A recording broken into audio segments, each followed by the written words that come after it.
walls already because it's so steep. So will there be a massive mangrove loss in the future? It depends on how we respond today. And how can we solve mangrove deforestation and degradation? You know, the usual and common response is always planting. But is this enough? No? Is this enough? We're losing mangrove because of deforestation. Always, the answer is planting. Not really, because we have to know first the foundational. We have to dissect the anatomy of the mangrove deforestation problem. No, and we know that illegal cutting is there, land conversion and pollution. But under those, drivers, we have the core or foundational problems that we need to solve. Limited local commitment to conservation because of so many factors, poor governance, and research and development gaps. No? So imagine even tenure insecurity, poor law enforcement, are how to say that critical or significant factors or significant problems needing solution. Challenges in mangrove conservation. We need to put science. No, so again, it's not just mere planting. We have to know the problem, and we need to engage stakeholders. And for young foresters, we have to be or stay informed about the right way of managing mangroves or managing forests in general. And we also always, there's always a need to value the science, the basis, the proper way, the evidences, when we do this, what are the implications? It's always, have that basis. Learn the mangrove rehabilitation and conservation basics. Okay, so we have to understand in mangrove rehab or mangrove planting, we need to know that they grow in different zones. Like, for example, seaward zone, seafront, usual species that we can plant there includes Ibisenia, Sonerata, Edusera. But again, unfortunately, what's the most popular? Is the Rhizopora, no? Because it's planting by convenience, even though they are planted on a wrong zone, right? Usually, the Rhizopora grows along river. That's what, the photo I showed with you in Siargao and Batangas, no? And in this publication, you may also look at this because you can freely download this one. We, put in participatory, the importance of participation in mangrove rehabilitation. So learning from, the experiences from Philippines and Myanmar. So we start with participation in site coordination, comprehensive site assessment. We have to know first the site in terms of sediment, in terms of tide, in terms of propagules, in terms of the natural, vegetation that are already there, that will give us an idea of what's the ideal species to be planted, and also including the people surrounding the mangrove site, because very important, 70%, I would always say that, of the success of any mangrove conservation project rests on the participation of the people or the local community. They could be, the steward, or, any effort would be successful because of their help. At the same time, without their help, they could be the reason why the existing mangrove will be further deforested, or degraded,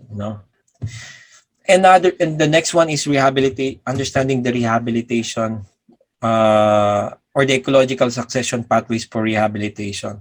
There are instances that there's no need to plant mangroves because the ecological succession is already taking place. So these are some of the steps. So that's why in our basic ecology, we need to understand how a forest become forest from a bare area. Same with mangroves.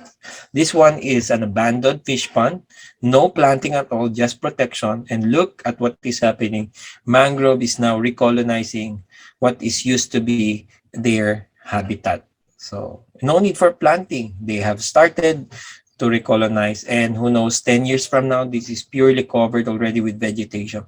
Accretion was also high, the increase of the sediment because of the healthy processes of this remaining mangrove traps sediments well, and there are microorganism, macrobentos, like crabs, helping to improve the ground or the soil. Understanding environmental pressures. I mentioned that hydrological changes is the most difficult. If we deprive mangroves of the natural access to salt water or seawater, they would die. So, but that's the most critical as far as evidences, scientific evidences, and studies are telling us.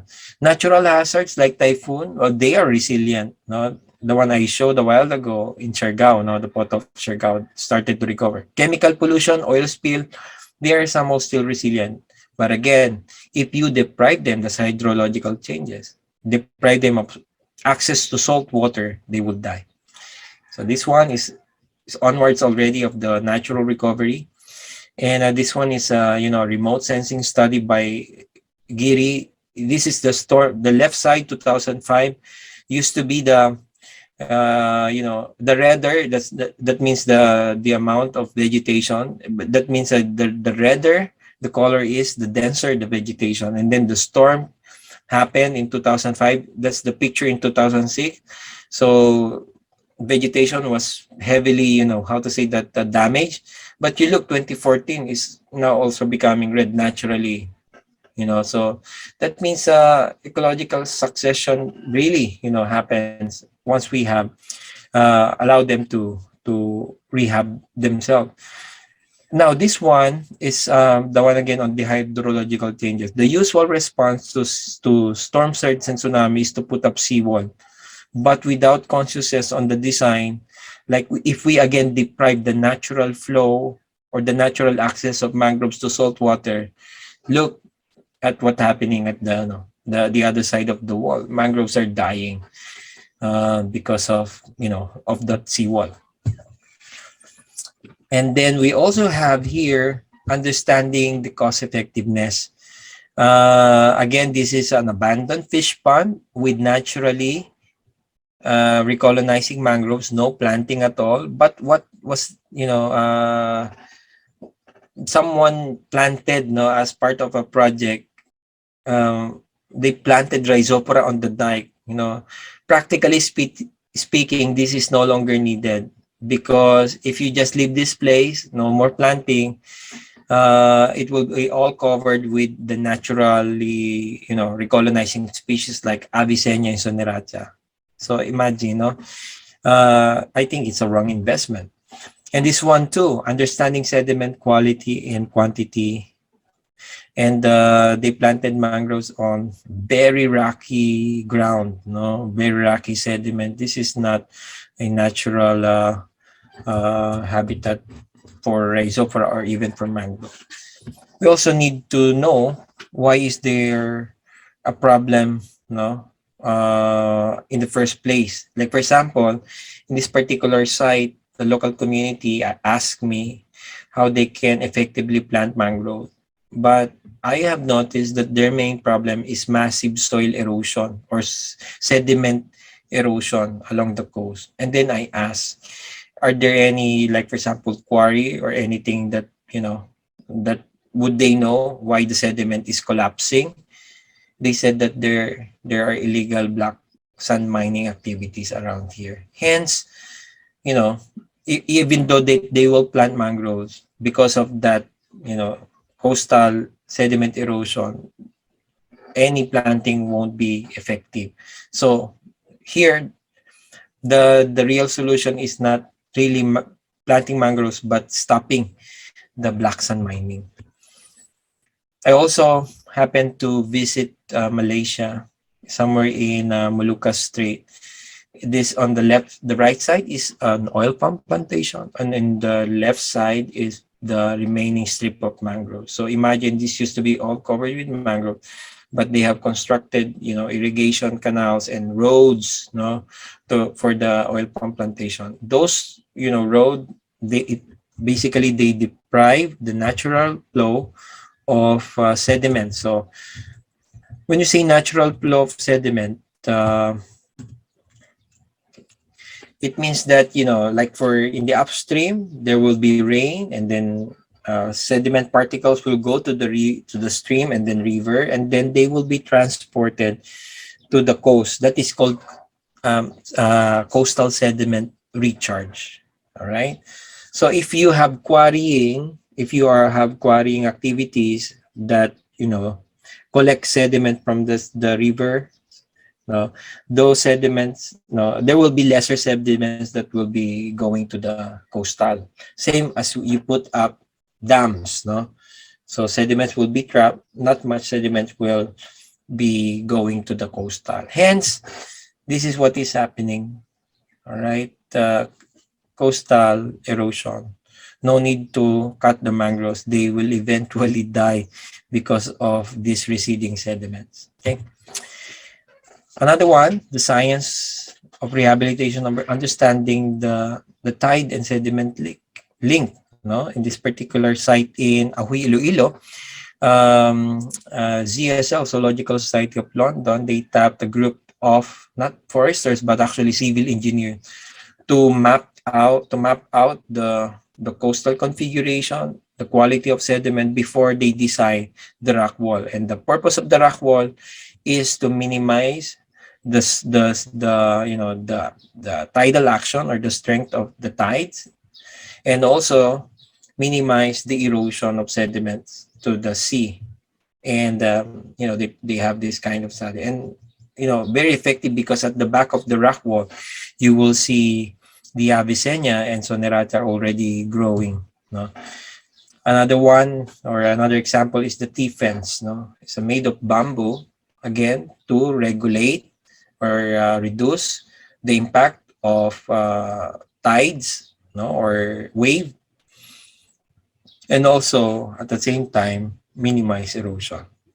Right. And then knowing the coastal development activities plans, identifying the right and enough spaces for mangrove rehabilitation. Even if we plan mangrove planting, but we miss that there are already land use plans in existence or in play, that would actually compete, or our effort would be, how to say, that will not be successful.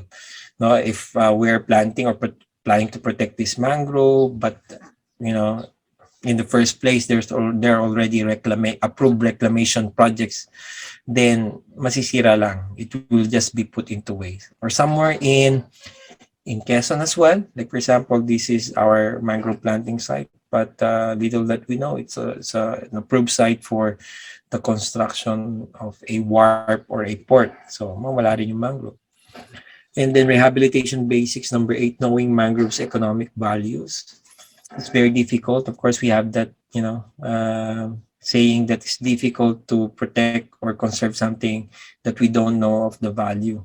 That's why very important that we know and to treat this mangrove conservation as an investment, not only in monetary terms, but an investment that we want to secure because of so many myriad ecosystem functions and services for the future generation. All right, let me just give some of the lessons I have learned as far as the mangrove rehabilitation challenges in Manila Bay. So imagine 99% of the original mangroves of the Manila Bay was already lost. So we're talking of about 93,000 hectares. And these are just the remaining strips or very fragmented mangrove cover left.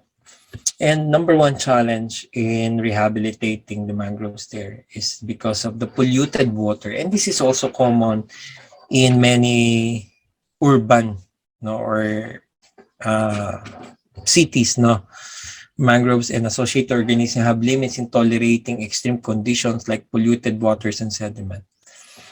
I also observed this one somewhere in Nabotas, mangrove forest fire. At first I was so surprised and hesitant to call it mangrove forest fire because it's virtually impossible to have fire in mangrove because number one is a wetland, number two is usually visited by tide, no, during high tide. But it was possible because of too much solid waste. So